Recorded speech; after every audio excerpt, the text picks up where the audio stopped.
What is up, you guys? Welcome back to another video, and I hope everyone having a great day. And we're back with another video from Screen Rant. This is actors no one wants to work with. Let's see what's in store for this video. Welcome back, Screen Ranters. The world of acting is a tough business. All those lines and cues to remember. However, it gets even harder for the actor. They have a terrible reputation to work with. It could be due to on-set antics or inflammatory statements made during interviews. Either way, those tricky performers may struggle for work. Today, we're going to look at some of the actors that are notorious for being difficult to work with and the effect it's had on their careers. From both the land of TV and the silver screen, grab your show reel and let's get started. Welcome to the party, pal!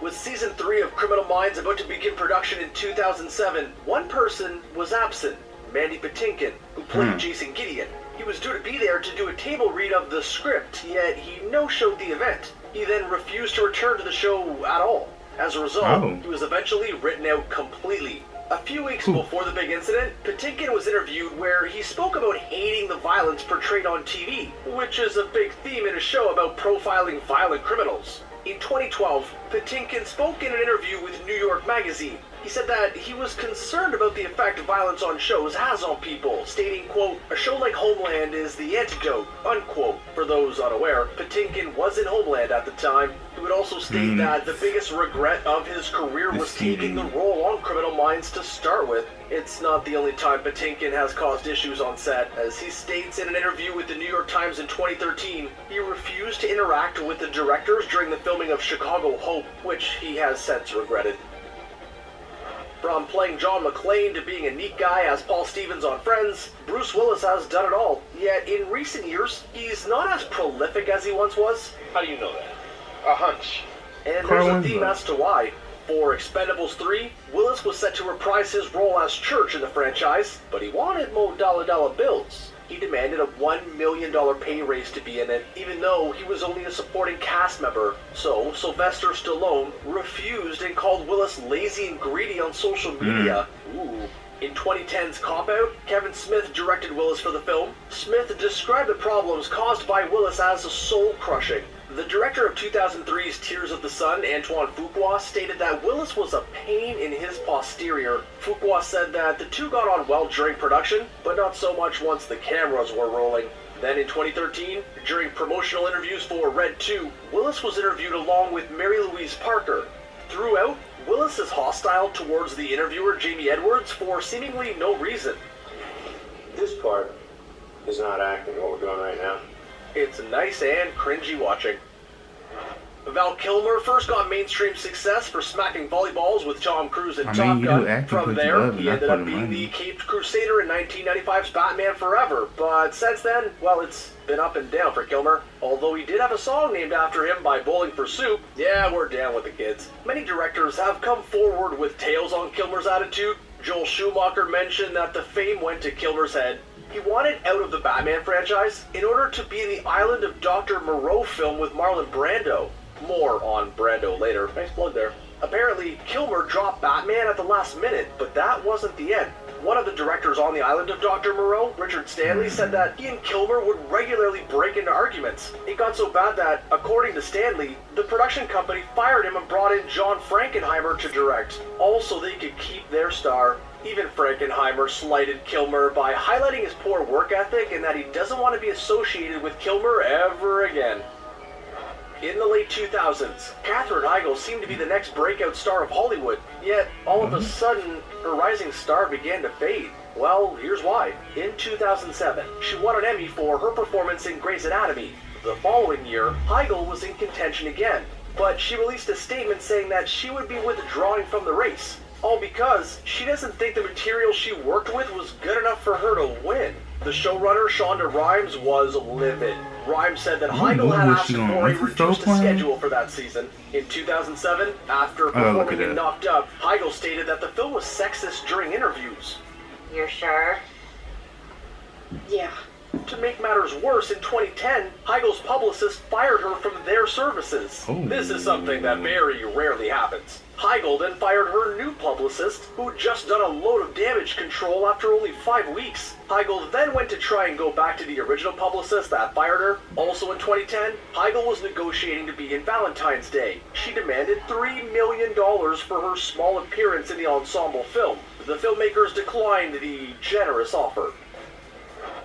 During his days as Captain James T. Kirk in Star Trek, William Shatner got a reputation that haunted him for a very long time, especially with the passionate Trekkie fans.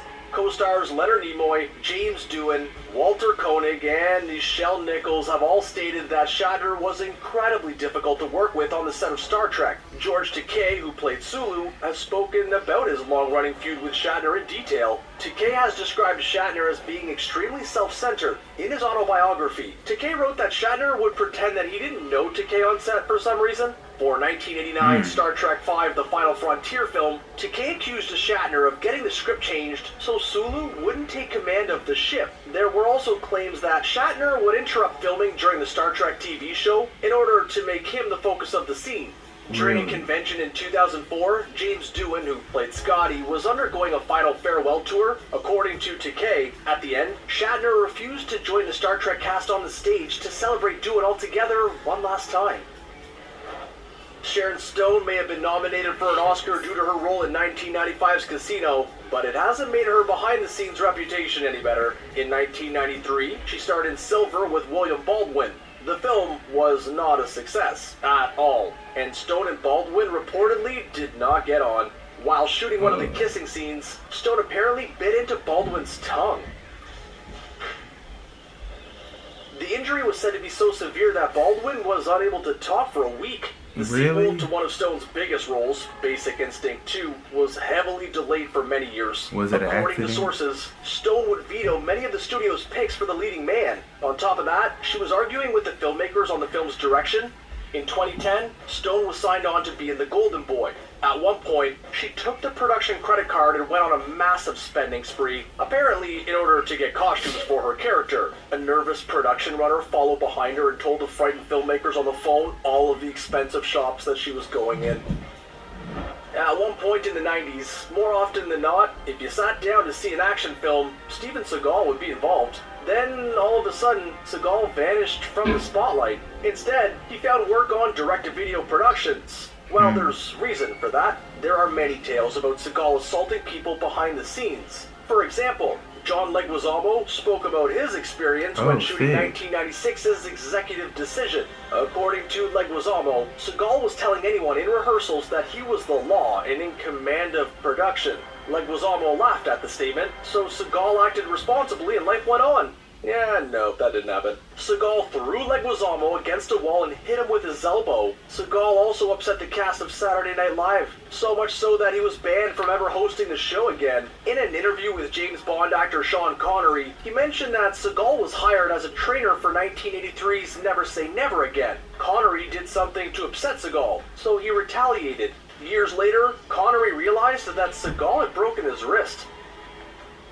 From Oscar winner to the MCU to selling specialized scented candles, Gwyneth Paltrow has done a lot. She's even gathered a bit of a troublesome reputation over the years, hence why we're talking about her here. In 2010, during the filming of Iron Man 2, Paltrow reportedly avoided co-star Scarlett Johansson whenever she could behind the scenes. Paltrow darted out of sight whenever the Black Widow performer was nearby. During the promotional tour for the film, Paltrow was said to be livid with the filmmakers in regards to Johansson once more. She was angry that the posters made Johansson more of a focal point than her. Other cast and crew that have worked with the Pepper Potts performer, alliteration, have stated that she comes across as cold and demanding on set. In interviews, Paltrow has been interpreted as pretentious and out of touch with most people as well, which has upset said people that she can say that. Plus, there was one time that Paltrow forgot that she was in Spider-Man Homecoming. Oh, and that other time when she didn't know Samuel L. Jackson was Nick Fury in the MCU. That's just awkward. Brando is often talked about when discussing the greatest actors of all time. Yet it's pretty surprising that he had a career due to all those stories of how difficult he was behind the scenes. For 1996's Island of Dr. Moreau, Brando refused to learn his lines. The writer of the film, Ron Hutchinson, said in an interview that Brando insisted on improvising all of his lines. Brando also rarely left his trailer. He seemingly ignored the cast and crew to only open the door when food arrived. Has it ever occurred to you might have totally lost your mind? In 1979's Apocalypse Now, Brando was cast to play Colonel Walter Kurtz. When he was given the part, the director, Francis Ford Coppola, asked Brando to lose weight for the character as Kurtz should be a hungry warrior. Brando agreed, but he turned up for filming larger than before. Brando also hadn't learnt any of his lines or prepared whatsoever. Brando felt self-conscious about his size, so he insisted that he wore all black clothes and his scenes should be shot in shadow.